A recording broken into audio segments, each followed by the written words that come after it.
Have you ever wondered what caused the recent surge in violence in the Middle East? This surge can be traced back to a wave of terror attacks by Hamas, the governing body in Gaza, and a US-designated terrorist organization. These attacks led to the tragic loss of over 1,000 lives, pushing Israel to declare a state of war. The situation is further complicated by the socio-economic conditions in Gaza. A blockade imposed by Israel and Egypt has led to widespread shortages and unemployment, creating a fertile breeding ground for Hamas recruitment. Experts warn that a strictly militaristic approach may inadvertently strengthen Hamas, highlighting the importance of diplomacy and involving actors from within the group's own population. The eradication of Hamas entirely would not only be logistically challenging, but it may also not provide a long-term solution to the tensions between Israel and the Palestinians.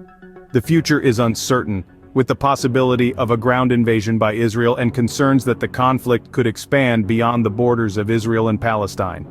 The situation is complex and fraught with tensions, but let's delve deeper to understand the dynamics at play. Understanding why violence has escalated recently requires us to look closer at the role of Hamas. Hamas, a dual entity, is both the governing body in Gaza and a designated terrorist organization by the United States. Their role in the recent wave of attacks has ended a 20-year stalemate, creating a new dynamic in the Israel-Palestine conflict. Hamas has been able to capitalize on the hardships faced by the people in Gaza due to the blockade imposed by Israel and Egypt. This blockade has led to a dire state of shortages and unemployment, making the region a fertile ground for recruitment by Hamas.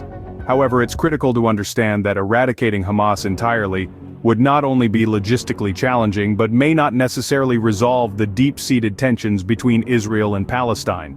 History has shown that repression has often been an inadequate approach to fighting terrorism. A military solution alone is not the answer. Diplomacy and involving actors from within the group's own population are necessary steps towards a sustainable resolution.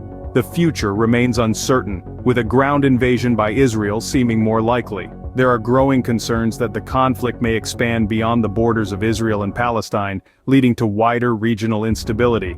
The recent surge in violence could potentially trigger significant long-term changes, as major shifts in the Israeli-Palestinian conflict have historically been preceded by violent events.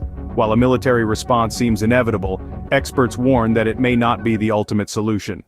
The world is watching, and the responses are as varied as they are complex. As the crisis in the Middle East escalates, the international community grapples with the question of how to respond. The United States, for one, has been vocal about its stance.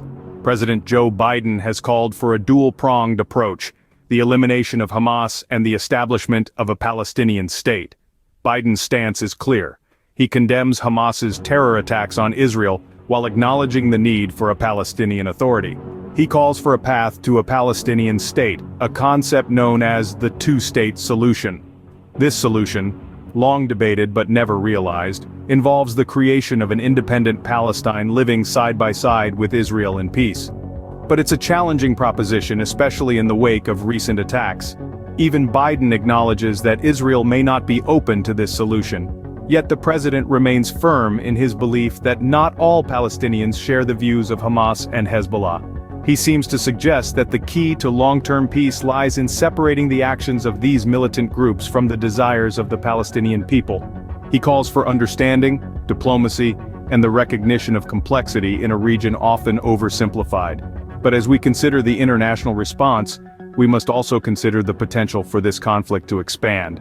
There are concerns that the violence could spread beyond Israel and Palestine's borders, altering the geopolitical landscape in ways we can't yet predict.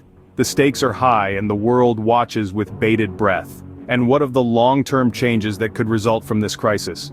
History shows us that major shifts in the Israeli-Palestinian conflict have often been preceded by violent events. Could the recent wave of attacks signal a turning point? Will it force a re-evaluation of long-held beliefs and strategies? Only time will tell. The future remains uncertain, but it's clear that the path to peace will require more than military might. It will require diplomacy, understanding, and a commitment to resolving deep-seated tensions.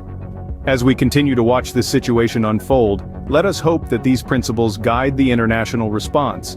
For the sake of all those affected by this crisis, let's hope for a future where peace is more than just a distant dream.